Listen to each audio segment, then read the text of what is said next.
Hi everyone, solid state कर रहे थे हम लोग और लास्ट लेक्चर में स्टेक्योमेट्रिक डिफेक्ट में शॉटकी डिफेक्ट को काफ़ी डिटेल में एक्सप्लेन करा था हमने। आज जो है हम लोग शॉटकी डिफेक्ट का जो सेकेंड कैटेगरी है फ्रेंकेल डिफेक्ट, इसके बारे में देखेंगे। फ्रेंकेल भी नाम है, रशियन साइंटिस्ट थे। 1926 में ऑब्जर्व करा इन्होंने इस डिफेक्ट को। शॉटकी में हम लोग देखे थे ना कि वे जर्मन साइंटिस्ट थे। 1930 में ऑब्जर्व किया गया था उस डिफेक्ट को, लेकिन यह जो है 1926 मतलब उसके पहले ही इसको ऑब्जर्व किया गया था एक रशियन साइंटिस्ट फ्रेंकेल के द्वारा। है क्या, तो इसको शॉटकी डिफेक्ट से कंपेयर करते हुए चलेंगे। शॉटकी डिफेक्ट में हमने देखा था कि वहाँ इक्विवेलेंट नंबर ऑफ केटायन और एनायन अपने नॉर्मल लैटिस साइट को छोड़ करके क्रिस्टल से बाहर चले गए थे। इसमें कोई आयन क्रिस्टल से बाहर नहीं जाता है। होता क्या है कि उस क्रिस्टल में कोई आयन, तो कोई आयन में जनरली जो स्मॉलर आयन है, तो यदि कोई आयनिक क्रिस्टल है तो obviously cation generally smaller size का होगा। तो यदि किसी क्रिस्टल में कोई स्मॉलर आयन अपने नॉर्मल लैटिस साइट को छोड़ करके इंटरस्टिशियल साइट को ऑक्यूपाई कर ले, जो खाली जगह होता है उसको ऑक्यूपाई कर ले, तो वह कहलाएगा Frenkel defect. So the crystal defect in which a smaller ion is absent from its normal lattice site and occupy the interstitial site within the crystal. तो इसी को हम लोग बोलेंगे फ्रेंकेल डिफेक्ट। जैसे फिगर से समझ लो, आसानी से समझ में आ जाएगा। फिर से एक क्रिस्टल मान लें जिसमें कई केटायन और कई एनायंस हों। ऐसे ये सब आपस में जुड़े होंगे कोई ना कोई अट्रैक्शन फोर्स से। आयनिक क्रिस्टल है तो आयनिक बॉन्ड बनेगा ऐसा। तो मान लिया जाए कि यहाँ केटायन है A+, एनायन है B-, अगेन केटायन है A+, एनायन है B-, A+, B-, A+, B-, A+, ऐसा। तो हम बताया कि यदि A+ और B- का कोई आयनिक क्रिस्टल है, ठीक, तो यूजुअली, नॉट ऑलवेज, यूजुअली यह केटायन स्मॉलर साइज का होगा और यह जो है लार्जर साइज का होगा। हमेशा नहीं होता है ना। जैसे सीजियम क्लोराइड में देखोगे तो सीजियम आयन फिर काफ़ी बड़ा हो जाएगा क्लोराइड के तुलना में। तो ध्यान रखेंगे इसको। तो स्मॉलर केटायन है, लार्जर एनायन है। तो इसमें बोल क्या रहा है शॉटकी डिफेक्ट में कि स्मॉलर आयन मतलब यूजुअली केटायन लीव्स, छोड़ देता है, it's lattice site and occupies the interstitial site. कि कोई छोटा आयन, जनरली जो केटायन होगा, वह अपने लैटिस साइट को छोड़ देगा, मतलब जहाँ उसको होना चाहिए वहाँ नहीं होगा, और इसको छोड़ के जो अगल बगल में सब खाली जगह होता है जिसको कि हम लोग इंटरस्टिशियल साइट बोलते हैं, इसको आके ऑक्यूपाई कर लेगा। तो यही है कि यदि कोई आयन, जनरली केटायन मतलब छोटा आयन, अपने लैटिस साइट को छोड़ दे और लैटिस साइट को छोड़ करके इंटरस्टिशियल साइट को ऑक्यूपाई कर ले, तो इसको हम लोग क्या बोलेंगे, फ्रेंकेल डिफेक्ट बोलेंगे। तो यह जो है वैकेंसी फॉर केटायन, केटायन के लिए यहाँ वैकेंसी क्रिएट हो गया, और ई जो है वह केटायन हुआ, cation occupying the interstitial site, और ये वह केटायन हुआ जो किसको ऑक्यूपाई कर रहा है, इंटरस्टिशियल साइट को। इसके पहले जो शॉटकी डिफेक्ट में हमने पढ़ा उसमें तो ये सब गायब ही हो जाता था ना। यहाँ कोई आयन क्रिस्टल से गायब नहीं हुआ है, बस डिसऑर्डरनेस आया है कि अपना जगह छोड़ करके इस इंटरस्टिशियल जगह को ऑक्यूपाई कर लिया। इसको एग्जांपल से समझो, बड़ा अच्छे से समझ में आएगा। जब पीछे हम लोग डिफेक्ट को एक्सप्लेन कर रहे थे, वहाँ कंपैरिजन किए थे हम कि एक क्लासरूम यदि लैटिस है, बेंच डेस्क पे जो स्टूडेंट्स बैठे हैं वे स्टूडेंट्स पार्टिकल हुए, उस लैटिस का कंस्टिट्यूएंट पार्टिकल, और उनका जो पोजीशन है उस बेंच पे वह उनके लिए लैटिस पॉइंट या लैटिस साइट कहलाएगा। तो नॉर्मल सी बात है ना कि यदि कोई स्टूडेंट आता है क्लासरूम में, तो क्लासरूम में तो बहुत सारा जगह है, बेंच डेस्क के अलावे बेंच डेस्क के बीच का जगह खाली है, खिड़की के आसपास जगह खाली होता है, वेंटिलेटर में जगह खाली होता है, ऐसे करके होता है ना। तो उस सब चीज़ को लैटिस पॉइंट नहीं बोलेंगे। लैटिस पॉइंट मतलब जहाँ वह पार्टिकल है, जहाँ वह स्टूडेंट बैठ रहा है, मतलब वो बेंच। अब क्या हो कि गर्ल्स बॉयज दोनों हैं क्लासरूम में, कंपैरिजन के लिए मान लें कि बॉयज़ केटायन है और गर्ल्स जो है एनायन है, मान लेते हैं ऐसा। अब यदि क्लासरूम से बराबर संख्या में लड़का और लड़की गायब हो जाए, क्लासरूम से ही बाहर, मतलब बराबर संख्या में केटायन और एनायन चले गए लैटिस छोड़ के, तो दिस इज शॉर्टकी डिफेक्ट।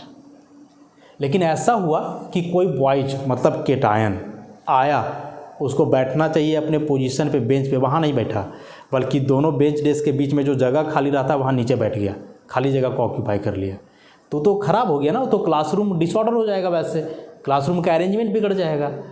तो वह अपने जगह को लैटिस साइड को छोड़ दिया और जो खाली जगह था उसको ऑक्यूपाई कर लिया। So this is the Frenkel defect. दोनों के चलते डिस्टर्बेंस होगा कि बराबर संख्या में लड़का लड़की गायब हो गया, फिर भी क्लासरूम में जगह खाली हो जाएगा, तो लोग क्या क्या सोचेंगे, क्या बोलेंगे, कहाँ चल गया भाई सब, ऐसे। तो स्टेबिलिटी वहाँ भी ख़राब हुआ क्लासरूम का। उसके बाद यदि एक लड़का आया, वो वहाँ बैठ करके ना नीचे बैठ गया, सब उसको बोलेगा कैसा पागल आदमी है, बैठना चाहिए कहाँ बैठ गया कहाँ। तो दोनों केस में क्लास डिस्टर्ब होगा, मतलब क्लासरूम का स्टेबिलिटी जो है सो बिगड़ेगा, ऐसा। तो ये फ्रेंकेल डिफेक्ट है, जिसमें कि कुछ केटायन अपने नॉर्मल लैटिस साइट को छोड़ करके जो है इंटरस्टिशियल साइट को ऑक्यूपाई कर लेते हैं। अब यह एक स्टेक्योमेट्रिक डिफेक्ट है। जैसे शॉर्टकी डिफेक्ट स्टेक्योमेट्रिक डिफेक्ट था, वैसे फ्रेंकेल डिफेक्ट भी क्या है, एक स्टेक्योमेट्रिक डिफेक्ट है। कैसे है, तो इसमें तो हम लोग देख ही रहे भाई कि केटायन एनायन का तो नंबर ही नहीं चेंज किया ना, उसमें तो नंबर चेंज कर रहा था, क्रिस्टल से गायब हो जा रहे थे, इसमें तो नंबर ही नहीं चेंज किया है। और जब नंबर ही नहीं चेंज किया तो ऑब्वियसली रेशियो भी चेंज नहीं करेगा। तो रेशियो फिक्स्ड है, जो रेशियो केटायन और एनायन के नंबर का एक आइडियल क्रिस्टल में था, वही रेशियो इस डिफेक्टिव क्रिस्टल में आ गया है, तो ओवरऑल कुछ चेंज होने वाला है नहीं। तो यह भी एक स्टेक्योमेट्रिक डिफेक्ट हुआ, ठीक। अब बोला जाए कि फ्रेंकेल डिफेक्ट क्या है, वैकेंसी डिफेक्ट है या इंटरस्टिशियल डिफेक्ट है, तो दोनों है, इसको दोनों बोलेंगे हम लोग। क्योंकि यहाँ केटायन के हटने से वैकेंसी क्रिएट हो रहा है, तो वैकेंसी डिफेक्ट तो बोलेंगे ही। और कुछ पार्टिकल आकर के इस इंटरस्टिशियल साइट को ऑक्यूपाई कर रहा है, तो यह इंटरस्टिशियल डिफेक्ट भी हुआ। So both vacancy and interstitial defects are created in this Frenkel defect. और बताए थे कि जब यह दोनों टाइप का डिफेक्ट क्रिएट हो तो क्रिस्टल का डेंसिटी पे कोई प्रभाव नहीं पड़ता है, मतलब फ्रेंकेल डिफेक्ट से क्रिस्टल का डेंसिटी चेंज नहीं करेगा। सिंपल सा रीज़न है भाई कि इसमें पार्टिकल का संख्या चेंज नहीं किया, जितने पार्टिकल पहले से थे अभी भी उतने ही है, बस उनका पोजीशन अलग हुआ। तो पोजीशन अलग होने से क्या हो जाएगा, मास तो वही रहेगा ना। तो मास क्रिस्टल का अभी भी वही है, मास वही है, वॉल्यूम तो सेम है ही, तो डेंसिटी भी क्या हो जाना है, सेम। तो वेरी वेरी इंपॉर्टेंट क्वेश्चन आता है एग्जाम में, याद रखोगे इसको कि शॉर्टकी डिफेक्ट से डेंसिटी घट जाता है क्रिस्टल का, लेकिन फ्रेंकेल डिफेक्ट आने से क्रिस्टल का डेंसिटी पे कोई प्रभाव नहीं पड़ता है। रीजन कि उसमें number of cation anion change नहीं करेंगे, मतलब क्रिस्टल का मास चेंज नहीं करेगा। अब कि किस प्रकार के क्रिस्टल में होता है, विच टाइप ऑफ क्रिस्टल, किस प्रकार के क्रिस्टल एग्जिबिट करते हैं। तो number 1, cation is much smaller than anion. Cation जो है छोटा तो वैसे भी होता है, लेकिन बोला बहुत छोटा हो किससे, एनायन से। और जब केटायन का साइज एनायन से बहुत छोटा होगा तो जो रेडियस रेशियो है, रेडियस रेशियो वह क्या होगा, कम होगा। रेडियस रेशियो इज लो, क्योंकि रेडियस रेशियो का फॉर्मूला है radius of cation by radius of anion. अब बोल रहे हैं कि केटायन का साइज बहुत छोटा है इसके तुलना में, तो इसका वैल्यू छोटा है, मतलब किसी भी रेशियो में जब न्यूमरेटर बहुत छोटा हो तो रेशियो का वैल्यू कम आएगा। अब हम लिखते हैं 5/6 और एक लिखते हैं 2/6, बोलो छोटा वैल्यू किसका होगा, ऑब्वियसली इसका होगा। न्यूमरेटर छोटा होने से वैल्यू ओवरऑल कम हो जाता है। तो चूंकि केटायन का साइज बहुत छोटा है एनायन से, इसलिए इस क्रिस्टल के लिए रेडियस रेशियो भी क्या होगा, कम। और रेडियस रेशियो कम है तो ऑब्वियसली कोऑर्डिनेशन नंबर कम होगा, कोऑर्डिनेशन नंबर कम होगा, कोऑर्डिनेशन नंबर इज लो। तो कोऑर्डिनेशन नंबर 3 और 4 वाला की कैटेगरी में होगा। और नेक्स्ट लास्ट कि crystal possesses high covalent character, high covalent character. इसके पहले जो हमने पढ़ा शॉटकी डिफेक्ट, वहाँ क्रिस्टल में आयनिक कैरेक्टर अधिक था, इस बार क्रिस्टल में कोवेलेंट कैरेक्टर अधिक होगा। और बताए थे कि कोवेलेंट कैरेक्टर अधिक होगा इसका मतलब केटायन बिलोंग करेगा ग्रुप 11 या 12 से, एनायन बिलोंग करेगा ग्रुप 16 या 17 से। तो यह जो ऑब्जर्व होता है वह generally ZnO, ZnS, CdS, AgI ऐसा इस प्रकार के क्रिस्टल में ऑब्जर्व होता है। इसमें से जिंक और कैडमियम देख रहे हो, दोनों ग्रुप 12 के केटायंस हैं। सल्फर ऑक्सीजन ग्रुप 16 का है, ये सिल्वर 11 का है, ये 17 का है ऐसा। तो इस प्रकार के क्रिस्टल में जो है एराइज होता है क्या, फ्रैंकेल डिफेक्ट, जिसमें कोवेलेंट कैरेक्टर ज़्यादा हो। हम लोग जानते हैं, पीछे तो देखे ही हैं कि जो जिंक सल्फाइड है उसका 2 प्रकार का अरेंजमेंट था ना, एक जिंक ब्लेंड और एक उडजाइड, दोनों में कोऑर्डिनेशन नंबर 4 था। तो लो कोऑर्डिनेशन नंबर वाला रेंज होगा, रेडियस रेशियो भी उससे कम ही रहना है ऐसा। अब एक बहुत इंपॉर्टेंट क्वेश्चन है इससे, बहुत ही इंपॉर्टेंट क्वेश्चन, और क्या है ज़रा ध्यान से समझोगे कि 4 क्रिस्टल्स हैं, सिल्वर क्लोराइड या 3 ही लेकर के चलो, सिल्वर ब्रोमाइड, सिल्वर आयोडाइड, चलो सिल्वर फ्लोराइड को काहे छोड़ेंगे, इसको भी। और ये 4 क्रिस्टल्स हैं, पूछता है कि इन चारों में से किस में शॉटकी और फ्रैंकेल दोनों डिफेक्ट्स ऑब्जर्व होंगे। Which one can exhibit both Schottky and Frenkel defects. निम्नलिखित में से किस में शॉटकी और फ्रैंकेल दोनों डिफेक्ट हो सकता है, वो हो ही जाए कोई जरूरी नहीं है, लेकिन पॉसिबिलिटी की यदि होगा भी तो किस में होगा, दोनों में से किस क्रिस्टल में या दोनों डिफेक्ट ऑब्जर्व किया जा सकता है। तो आसान सा चीज़ है, ज़रा ध्यान से समझोगे। शॉटकी डिफेक्ट के लिए हमने क्या कहा कि हाई आयनिक कैरेक्टर होना चाहिए। फ्रैंकेल डिफेक्ट के बारे में क्या कहा हमने कि इसमें हाई कोवेलेंट कैरेक्टर होना चाहिए। तो यदि कोवेलेंट कैरेक्टर ज़्यादा है तो उसमें परफेक्टली फ्रैंकेल डिफेक्ट ही डोमिनेट करेगा, और आयनिक कैरेक्टर ज़्यादा है तो उसमें फिर शॉटकी डिफेक्ट डोमिनेट करेगा। यहाँ पूछ रहा है कि दोनों होगा, तो दोनों होने का मतलब कि क्रिस्टल में जितना आयनिक कैरेक्टर होगा उतना कोवेलेंट होगा, दोनों कैरेक्टर कंपेरेबल होगा, 50-50 के आसपास होगा। तो यदि किसी क्रिस्टल में जितना कोवेलेंट कैरेक्टर है उसी के आसपास आयनिक कैरेक्टर है, तो अब कोवेलेंट और आयनिक कैरेक्टर निकालने का एक फॉर्मूला हम लोग केमिकल बॉन्डिंग में पढ़े थे, हैनी स्मिथ इक्वेशन।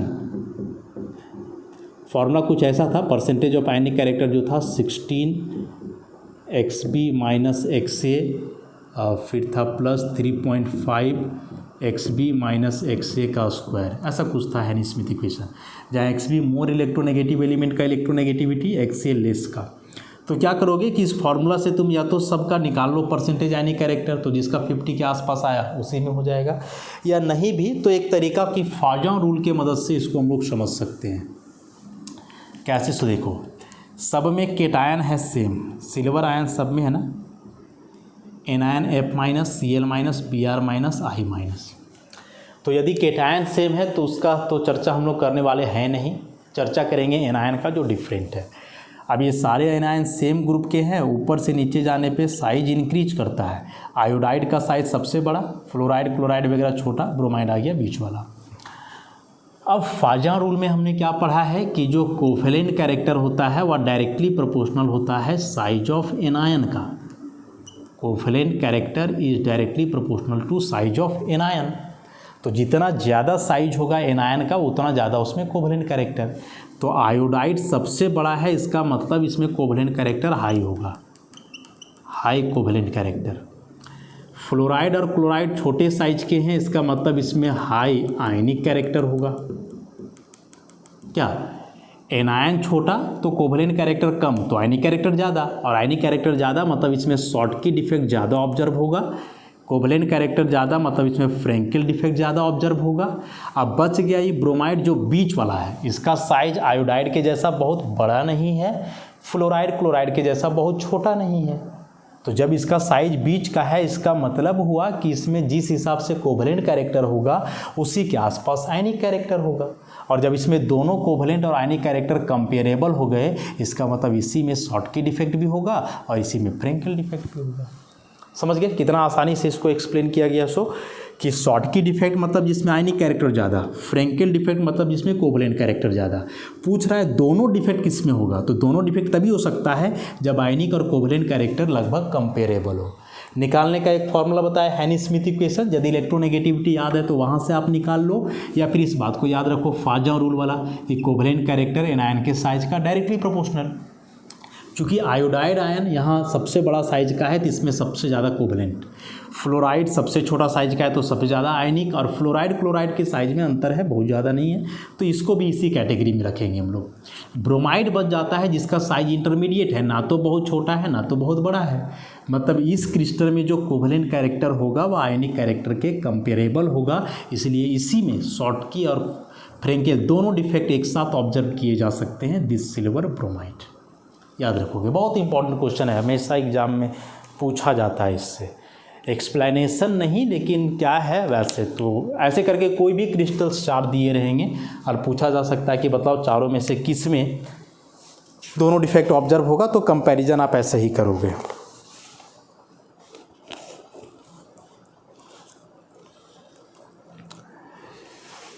उसके बाद जैसे हम लोग शॉर्टकी डिफेक्ट में देखे थे टेम्परेचर का इफेक्ट, कि टेम्परेचर का क्या इफेक्ट पड़ता है शॉर्टकी डिफेक्ट में, उसी प्रकार से फ्रैंकेल डिफेक्ट के लिए भी देखेंगे हम लोग। यहाँ भी टेम्परेचर का डायरेक्ट इफेक्ट ही है, जैसे वहाँ था टेम्परेचर बढ़ाने से number of vacant lattice site पर यूनिट वॉल्यूम बढ़ रहा था, उसी प्रकार से यहाँ होगा।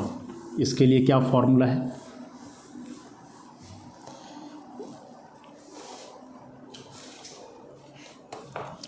तो नंबर ऑफ फ्रैंकेल डिफेक्ट जो है, number of Frenkel defect per unit volume, इसका फॉर्मूला है NF equal to √n dash e⁻⁻² kT। मतलब थोड़ा सा चेंजिंग हुआ यहाँ पे। So what is NF? NF is the number of Frenkel defect पर यूनिट वॉल्यूम, मतलब वही कितना पार्टिकल लैटिस साइट को छोड़ करके इंटरस्टिशियल साइट में गए। N is the total number of lattice site. What is N dash? So N dash is the number of interstitial site. Number of interstitial site मैंने lattice site के अलावे जो खाली जगह बचता है इंटरस्टिशियल साइट उसका संख्या।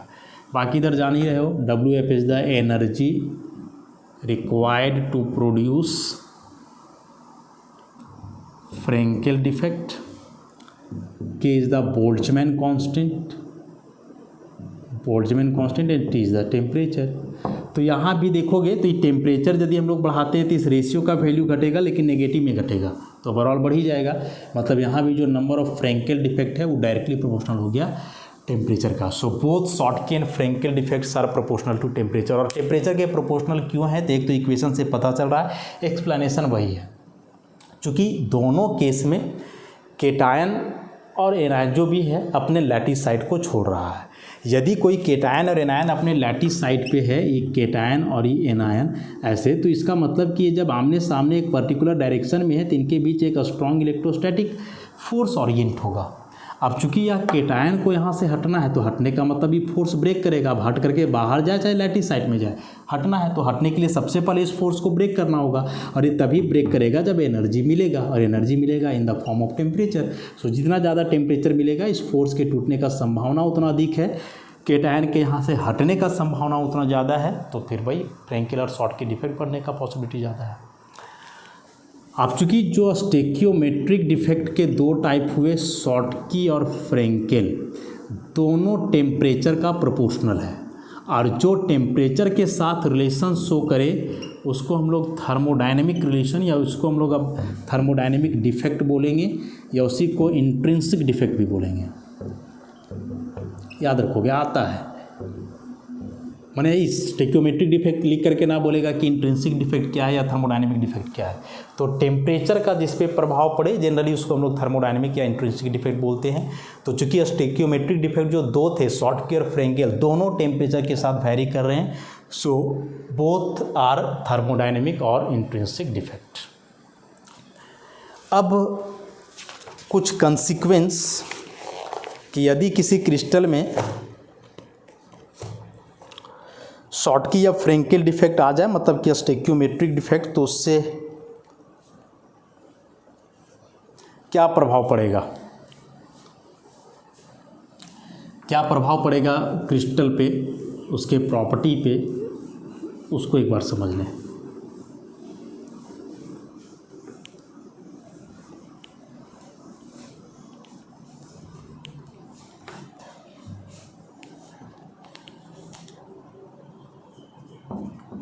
So consequences of a stoichiometric defect, क्या परिणाम होगा। अब स्टेकियोमेट्रिक डिफेक्ट कई बार बोल चुके हैं, इसका जो दो कैटेगरी है उसको भी कई बार हम लोग देख चुके हैं, समझ चुके हैं अभी फ्रैंकेल और शॉटकी डिफेक्ट को। तो सबसे पहला बात कि भाई डिफेक्ट किसी भी प्रकार का हो, क्रिस्टल का स्टेबिलिटी तो घटेगा ही घटेगा। So stability of the crystal decreases, कोई डाउट नहीं है, क्रिस्टल का स्टेबिलिटी घटेगा, कोई संदेह नहीं है यहाँ तक। Stability of the crystal decreases. दूसरा कि यदि शॉटकी डिफेक्ट है तो उस केस में डेंसिटी जो है डिक्रीज कर जाएगा क्रिस्टल का, लेकिन वही यदि फ्रैंकेल डिफेक्ट है तो डेंसिटी चेंज नहीं करेगा, density remains unchanged, density change नहीं करेगा।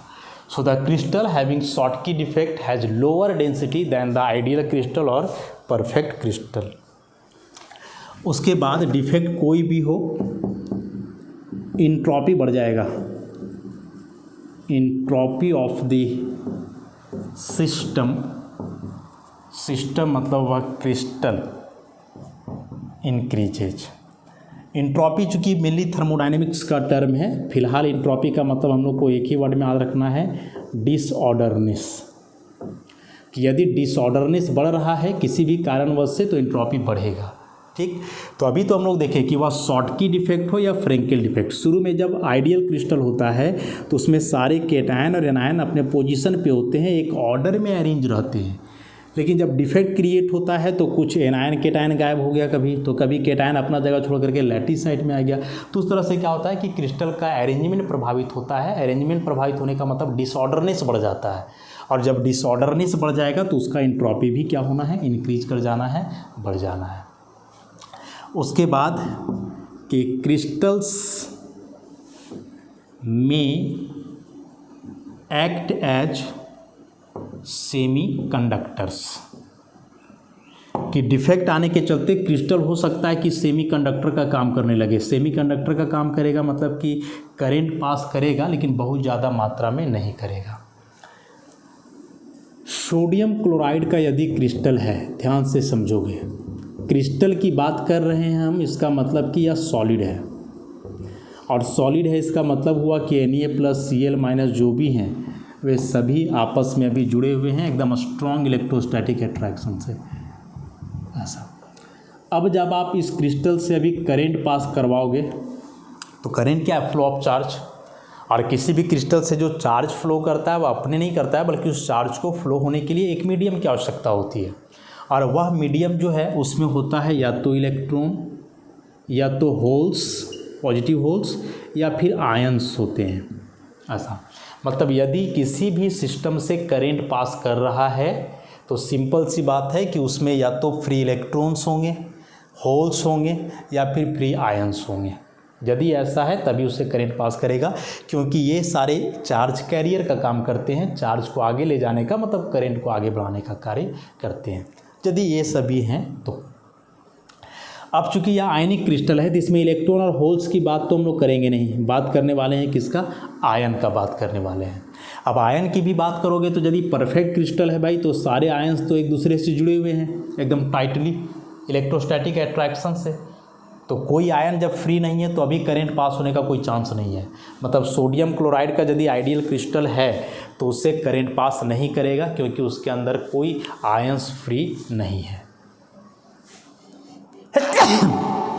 लेकिन यदि इसमें आ जाए शॉर्टकी डिफेक्ट, तो शॉर्टकी डिफेक्ट आ गया मतलब कि एक केटायन और एक एनायन गायब हो गया, मतलब वैकेंसी क्रिएट हो गया। जब वैकेंसी क्रिएट हो गया तो जो बगल वाला केटायन एनायन था, क्या अब वह इलेक्ट्रोस्टैटिक अट्रैक्शन उतना स्ट्रॉन्ग फील करेगा जितना पहले कर रहा था? क्योंकि इस तरफ वाला तो केटायन गायब हो गया, तब जो भी अट्रैक्शन फील करेगा केवल इधर, मतलब कहीं ना कहीं इलेक्ट्रोस्टैटिक अट्रैक्शन डिक्रीज कर गया। और जब इलेक्ट्रोस्टैटिक अट्रैक्शन डिक्रीज कर गया तो हो सकता है कि अब यह आयन पहले की तुलना में थोड़ा फ्री होकर के जो है मूव कर पाए इधर उधर। और जब इधर उधर मूव कर पाएगा तो थोड़ा बहुत करंट पास करेगा, थोड़ा बहुत ही पास करेगा, इसलिए इसको हम लोग क्या बोल रहे हैं? सेमी कंडक्टर बोल रहे हैं। तो परफेक्ट क्रिस्टल के केस में करंट पास नहीं किया, डिफेक्टिव क्रिस्टल हुआ तो इससे करंट पास करने लगा। प्रॉपर्टी तो बिल्कुल चेंज कर गया ना इसका, जो प्रॉपर्टी पहले से नहीं था वह प्रॉपर्टी डिफेक्टिव क्रिस्टल बनने के बाद आ गया। अब इसमें से हम बोले कि ये जो है फ्री आयंस के चलते कैरी करेंगे करंट। भाई आयन तो दो प्रकार के हो गए, केटायन हो गए और एनायन हो गए, ठीक। तो यदि शॉर्टकी डिफेक्ट है तो हम लोग देख रहे हैं कि शॉर्टकी डिफेक्ट में केटायन के लिए भी वैकेंसी क्रिएट होता है, एनायन के लिए भी वैकेंसी क्रिएट होता है। मतलब एनायन का भी मूवमेंट पॉसिबल हो सकता है, केटायन का भी। तो यदि शॉर्टकी डिफेक्ट है तो उसमें केटायन और एनायन दोनों का मूवमेंट के चलते करंट पास हो सकता है। लेकिन चूंकि केटायन का साइज छोटा होता है, केटायन हल्का होता है, तो वह केटायन मेजर कंट्रीब्यूशन देगा इलेक्ट्रिकल कंडक्टिविटी में, एनायन जो है सो कम कंट्रीब्यूशन देगा। डॉटेड दिखा रहे मतलब इसका भागीदारी कम है करंट फ्लो करने में, केटायन का ज़्यादा है। रीजन कि केटायन स्मॉलर साइज का है, हल्का है, तो हल्का है, छोटा साइज का है तो तेज़ी से आगे मूव करेगा, आयनिक वेलोसिटी अधिक होगा, और जब आयनिक वेलोसिटी अधिक होगा तो करंट ज़्यादा उससे पास करेगा ना, मैग्नीट्यूड ऑफ इलेक्ट्रिसिटी ज़्यादा होगा उससे। लेकिन जैसे जैसे आप टेम्परेचर बढ़ाओगे तो टेम्परेचर बढ़ाने से इस एनायन का कंट्रीब्यूशन भी धीरे धीरे बढ़ेगा।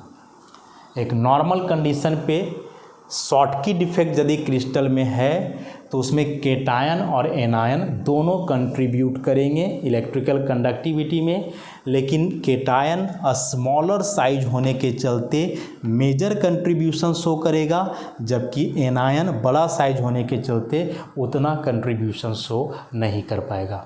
लेकिन जैसे जैसे आप टेम्परेचर को इन्हांस करोगे, बढ़ाओगे, तो टेम्परेचर बढ़ाने से एनायन का भी जो कंट्रीब्यूशन है इलेक्ट्रिकल कंडक्टिविटी में वह धीरे धीरे बढ़ेगा, इन्हांस करेगा। इसके लिए एक एग्जाम्पल भी है एक्सपेरिमेंटल ऑब्जर्वेशन कि वही यदि सोडियम क्लोराइड की हम लोग बात करें तो इसमें कंडक्टिविटी सोडियम आयन के चलते भी हो सकता है, क्लोराइड के चलते भी हो सकता है। टेम्परेचर अलग अलग ले लें, एक बार 400 डिग्री सेल्सियस नॉर्मल टेम्परेचर पे तो करेगा ही नहीं ना, क्योंकि नॉर्मल टेम्परेचर पे डिफेक्ट एराइज हो या पॉसिबिलिटी कम है। टेम्परेचर जितना ज़्यादा रहेगा तो अभी हम लोग देखें कि शॉर्टकी फ्रैंकल डिफेक्ट ज़्यादा होगा, इसलिए हाई टेम्परेचर लिया जा रहा है, 400, 500 और 600 डिग्री सेल्सियस लिए। अब बोल रहा है कि 400 डिग्री सेल्सियस है तो उसमें इलेक्ट्रिकल कंडक्टिविटी में 100% कंट्रीब्यूशन है सोडियम आयन का, इसका क्लोराइड का कोई कंट्रीब्यूशन ही नहीं है। लेकिन जैसे ही टेम्परेचर 400 से 500 हुआ तो इसका यह 100% कम होकर के हो जाता है 98%, और अब थोड़ा बहुत 2% कंट्रीब्यूशन इसका भी। फिर 500 से 600 हो गया तो इसका कंट्रीब्यूशन हो गया 91, इसका हो गया 9। तो टेम्परेचर बढ़ाने से एनायन का, लेकिन बढ़ भी रहा है एनायन का तो कुछ खास नहीं बढ़ रहा है। ठीक है, इसका 91 है तो ये भी कहाँ बढ़ गया, बहुत ज़्यादा थोड़े गया, यहाँ नहीं कर रहा था, यहाँ 9% किया तो बढ़ा, लेकिन उस लहजे से या उस ई से जो है नहीं बढ़ा। तो टेम्परेचर बढ़ाने से एनायन का कंट्रीब्यूशन बढ़ेगा लेकिन बहुत ज़्यादा नहीं बढ़ेगा। तो शॉटकी डिफेक्ट है इलेक्ट्रिकल कंडक्टिविटी दोनों के चलते, केटायन और एनायन। केटायन के चलते ज़्यादा क्योंकि छोटा साइज है, हल्का है, एनायन के चलते कम। टेम्परेचर बढ़ाने से एनायन का कंट्रीब्यूशन भी बढ़ेगा। लेकिन यदि क्रिस्टल में फ्रेंकेल डिफेक्ट है, शॉटकी डिफेक्ट नहीं है, क्या है, फ्रेंकेल डिफेक्ट है, तो यदि उसमें फ्रेंकेल डिफेक्ट है तब तो उसमें एक ही टाइप का फॉल्ट होता है। क्या होता है कि केटायन केवल अपने जगह छोड़ करके इंटरस्टिशियल साइट को ऑक्यूपाई करता है, मतलब एनायन जैसे है वैसे ही रहेगा, केटायन केवल डिस्टर्ब होता है। तो जब केटायन डिस्टर्ब होता है और केटायन के लिए खाली जगह है तो भाई यही केटायन ना इधर उधर मूव कर सकता है, एनायन के मूवमेंट का तो सवाल ही नहीं है। तो फ्रेंकेल डिफेक्ट यदि है तो उसमें कंडक्टिविटी केवल और केवल केटायन के चलते होगा, और शॉटकी डिफेक्ट में दोनों के चलते हो सकता है, केटायन के चलते भी और एनायन के चलते भी। तो ये भी क्वेश्चन आता है कि क्रिस्टल में फ्रेंकेल डिफेक्ट है तो इसका इलेक्ट्रिकल कंडक्टिविटी ऑब्जर्व किया जाएगा, option due to cation, due to anion, due to both cation and anion. तो इसको एकदम याद रखोगे कि शॉटकी डिफेक्ट में दोनों के चलते और फ्रेंकेल डिफेक्ट में केवल केटायन के चलते, क्योंकि इसमें केवल केटायन के लिए जगह खाली होता है, इसमें केटायन एनायन दोनों के लिए जगह खाली होता है। याद रखोगे इसको। नोट्स को पढ़ोगे ना तो नोट्स का हर एक लाइन हम बोल रहे हैं, वीडियो को आप देखोगे फिर नोट्स को पढ़ोगे, और नोट्स एक बार में पढ़ने पे नहीं पता चला तो दोबारा, या फिर ऐसा करोगे कि नोट्स को एक बार शुरू में पढ़ लोगे, फिर वीडियो देखना, उसके बाद नोट्स को एक बार और पढ़ लेना। यह काम यदि तुम किए तो गारंटेड कि वैसा कोई टॉपिक नहीं होगा जिसको तुम नहीं समझ पाओगे, हर एक टॉपिक को तुम क्लियर करते जाओगे। नेक्स्ट है डाइलेक्ट्रिक कांस्टेंट। डाइलेक्ट्रिक कांस्टेंट एक प्रकार का फोर्स है, कूलम्बिक फोर्स बोलते हैं इसको हम लोग, और कूलम्बिक फोर्स हम लोग जानते हैं प्रोपोर्शनल होता है चार्ज का, इन्वर्सली प्रोपोर्शनल होता है दोनों के बीच के डिस्टेंस का। कि यदि ऐसे दो चार्ज पार्टिकल हैं, इसका चार्ज Q1 है, इसका Q2 है, दोनों के बीच का डिस्टेंस R है, तो इसके चलते क्या होगा कि जो फोर्स लगेगा यहाँ वह प्रोपोर्शनल होगा, ऐसे दोनों के चार्ज के मैग्नीट्यूड का इन्वर्सली प्रोपोर्शनल होगा दोनों के बीच के डिस्टेंस का। तो फ्रेंकेल डिफेक्ट के चलते डाइलेक्ट्रिक कांस्टेंट प्रभावित होता है। कैसे, सो देखो, जैसे केटायन एनायन फिर cation anion cation anion cation, यह परफेक्ट क्रिस्टल है। फ्रेंकेल डिफेक्ट में हम लोग क्या देखें कि यह केटायन अपने जगह को छोड़ देता है और चला जाता है इंटरस्टिशियल साइट में। ठीक, जब यह केटायन अपने जगह पे है तो इसके बीच का ज़रा डिस्टेंस देख लो तो लार्ज है, लेकिन यही जब चला गया इंटरस्टिशियल साइट में तो अब ज़रा इसके बीच का डिस्टेंस देखो, स्मॉल हो गया। डिस्टेंस स्मॉल हो गया मतलब आर घट गया, और जब आर घट गया तो यह एफ ओवरऑल क्या होगा, बढ़ जाएगा, मतलब क्रिस्टल का जो डाइलेक्ट्रिक कांस्टेंट है वह बढ़ जाएगा। तो क्रिस्टल जिसमें कि फ्रेंकेल डिफेक्ट है, तो फ्रेंकेल डिफेक्ट वाले क्रिस्टल का जो डाइलेक्ट्रिक कांस्टेंट होता है वह बढ़ जाता है, रीजन की आयंस जो है वे नज़दीक चले जाते हैं, आयंस जो है वे नज़दीक चले जाते हैं। शुरू में परफेक्ट क्रिस्टल में आयंस जो है दूर हैं, और जब डिफेक्ट आया तो वही आयंस जो एक दूसरे के नज़दीक चले गए, तो नज़दीक चले गया, डिस्टेंस कम हो गया, तो कैसे फिर डाइलेक्ट्रिक कांस्टेंट बढ़ा, इसको देख ही रहे हो। तो इस तरह से यह स्टेक्योमेट्रिक डिफेक्ट पूरी तरह से समाप्त होता है। नॉन स्टेक्योमेट्रिक भी है, लेकिन इस डिफेक्ट वाले पोर्शन से एग्जाम में स्टेक्योमेट्रिक डिफेक्ट ही ज़्यादा आता है, माने शॉटकी और फ्रेंकेल डिफेक्ट। हर एक पॉइंट, हर एक लाइन को आप पढ़ोगे ज़रूर। इसके लिए प्रैक्टिस सेट भी प्रोवाइड करवाया जाएगा। जब चैप्टर समाप्त होगा तो 50 क्वेश्चन का एक प्रैक्टिस सेट, नॉर्मल लेवल के क्वेश्चन होंगे, कम्पिटिटिव लेवल के क्वेश्चन होंगे। जब उस क्वेश्चन को आप प्रैक्टिस करोगे ना तो आइडिया आ जाएगा कि हाँ कैसा क्वेश्चन एग्जाम में पूछा जा सकता है, इससे ऑब्जेक्टिव फॉर्म में। सब्जेक्टिव के फॉर्म में तो कुछ भी पूछा जा सकता है, और बाद में फिर जब एग्ज़ाम वगैरह होगा, टेस्ट वगैरह, तो वहाँ से भी पता चल जाना है कि क्या है कि नहीं है। ठीक है, तो इतना आप लोग ध्यान रखोगे। नेक्स्ट लेक्चर से जो हम लोग नॉन स्टेक्योमेट्रिक डिफेक्ट को स्टार्ट करेंगे। तो आज के लिए इतना ही, धन्यवाद।